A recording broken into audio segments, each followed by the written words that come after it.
All right. Anyway, so first of all, thank you so much for turning up for this presser. We thought we will give you an update of the Punguza Mizigo referendum campaign, but at the same time, we have also today decided that we are going to speak about some of the propaganda that has been told about this bill, the bribery that has taken so far to try and stop this bill, some of the lies and the distortions about Punguza Mizigo bill. Now, Punguza Mizigo bill, I just want to start from the outset and say that it actually has a perpetual life. First, it is a litmus test for the leadership of this country, both at the national and the county level. If the leadership truly want the best for the electorate, for the people that put them into office, they have no choice but to support the Punguza Mizigo bill. It is because of this reason, amongst others, that we have today elected, deliberately chosen, to speak on some of the propaganda, lies, bribery, and distortions about this important bill. We shall also respond to the specific propagandists, including the Deputy President of the Republic of Kenya, William Ruto himself. But first, let me give you some updates. As I said, this bill, whether they try to stop it or not, has a perpetual life. Just lest we forget, we sponsored the Punguza Mizigo bill referendum call in order to improve the Constitution of Kenya 2010, in order that the Constitution of Kenya can serve us best as the people. And more specifically, the bill aims to do the following amongst many others. Number one, we aim to reduce the public wage bill. As you all know, our country right now is struggling with about 6 trillion Kenya shillings in national debt. That is a debt we must pay either as adults in this country or our children must pay for that debt. There is no shortcut about it. So we propose this bill to address the national wage bill and to reduce it. Secondly, we also sponsored this bill to devolve more funds and to accelerate development at the smallest unit of representation, that is the ward level. We also sponsored this bill in order to enhance inclusivity and contribute towards a nation building. We believe that nation building, inclusivity, cannot be achieved when we expand the executive to accommodate 2 or 3 individuals. The real inclusivity for us in this country is when every Kenyan at the ward level, at the village level, is enjoying services in equal measure. We also sponsored this bill in order to end theft of public money and to improve on the integrity of our leaders. One of the reasons we are seeing some leaders opposed to this bill is because the moment they see the word integrity and character being questioned, they start trembling, they start shaking, which is why the catwalker from Kirinyaga and now the deputy president have ganged up to oppose this bill because the word integrity and them is like water and oil. Now, what is the status of Punguza Mizigo bill?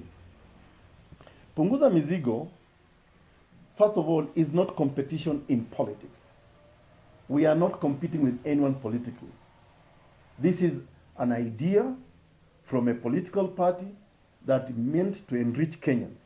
But unfortunately, others have chosen to see this as political competition.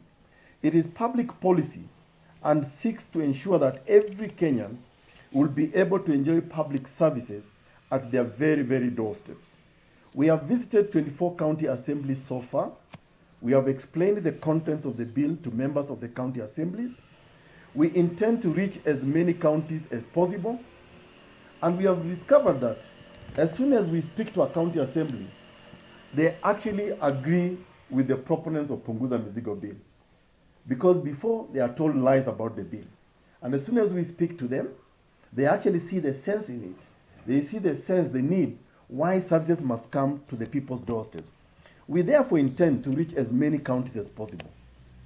So far, 4 county assemblies have refused to debate the bill without following the law, while 3 have purportedly, quote unquote, rejected the bill after inducements and threats by non-political players. In fact, nominated MCAs have confessed to us that they are being threatened. They are being told that should they vote to approve this bill, they will lose their job, that their jobs are given by government. It is therefore outright lies that the bill has hit a dead end, and as claimed recently by the Deputy President, Ruto, and the sponsored Standard headline. You know, even if one failed in mathematics in high school or even at the university, 7 has never and will never be equal to 24 or 47 counties.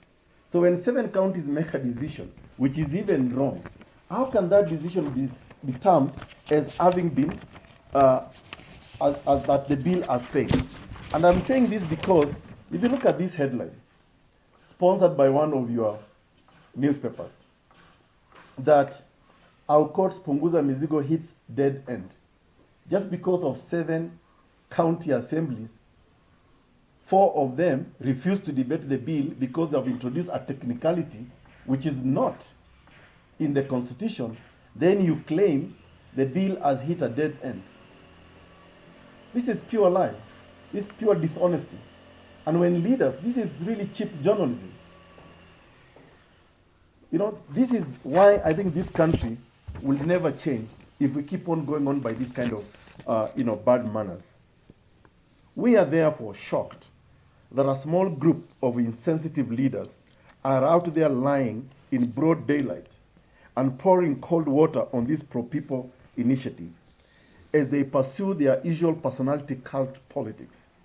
For purposes of clarity, the initiative's intent was to create a channel for taking development to the people's very doorsteps. The rest of the content was actually even contributed by the people of Kenya when we started the signature collection in February of 2018. Those that are propagating lies and insinuating that the bill is populist, we want to tell them this. Yes, the bill is very, very popular with the ordinary mwananchi who has not seen any meaningful development in our country for the last 55 years. This is an anomaly that Punguza Mizigo bill is curing, because we now want to make sure that the people of Kenya are equalized right from the very ward level. To those leaders who are lobbying for the bill to be rejected, Kenyans are watching and now know who their true enemies are. If they really have nothing to fear about this bill, why are they trying to kill it at the county assemblies level? Why are they spending so much money? Let me just give you the figures. Kiambu alone, they spend 9.2 million Kenya shillings, 100,000 per every MCA. In Kirinyaga, they spend 250,000 Kenya shillings, bribing each and every MCA. That is about 10.5 million Kenya shillings. In Murang'a, they spend 4.5 million Kenya shillings, bribing MCAs. And these figures, we are not collecting them from nowhere. It is the very, very MCAs who are getting money, who are telling us what happened. We can give even more details, and we'll compile those details, and soon we shall release them. We know that in Murang'a, it all happened in Sagana Getaway. You know, and many, many other places. And we shall share those details as time goes by. And this is what really worries us. If they dismiss this bill and they say it's useless, as they've been saying, dead on arrival, why are they fighting it so hard? Why are they using state resources, taxpayers' money, instead of building roads, instead of building those collapsing classrooms, instead of spending money to rescue the woman who just died at the Likoni ferry with her daughter? They are spending this money to stop maendeleo coming to people's doorsteps. It is therefore for us very imperative that the members of the county assemblies do as is required of them by dint of Article 257 of our Constitution.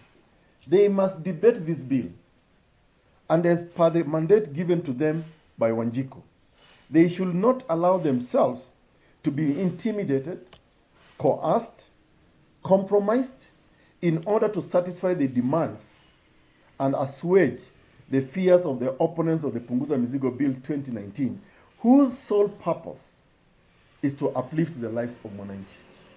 We urge the remaining county assemblies that have not debated this bill to do so with sobriety and integrity.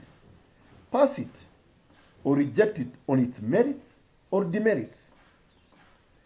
To the constituents of the 5 counties whose assemblies unprocedurally kicked out the bill, Punguza Mizigo Bill 2019 intended to bring maendeleo to your very doorsteps. It intends to bring schools, roads, electricity, health facilities, and medicine, and water, but your leaders rejected the offer and opted to satisfy their political bosses and their own interests. And I want to remind the remaining MCAs, you may have been given a certificate to run for election by a political party. You may have had the blessing of your party leader, but that political party, that party leader never elected you. It is the constituents in that ward that elected you into those county assemblies. So you must truly represent the people who sent you to those county assemblies.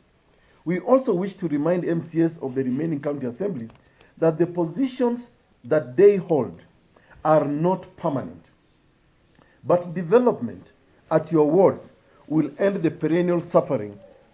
So we urge you to stand out and be counted as the leaders that brought permanent and positive change in our country. Now, I want to specifically respond to the Deputy President of Kenya, Dr. William Samoei Ruto.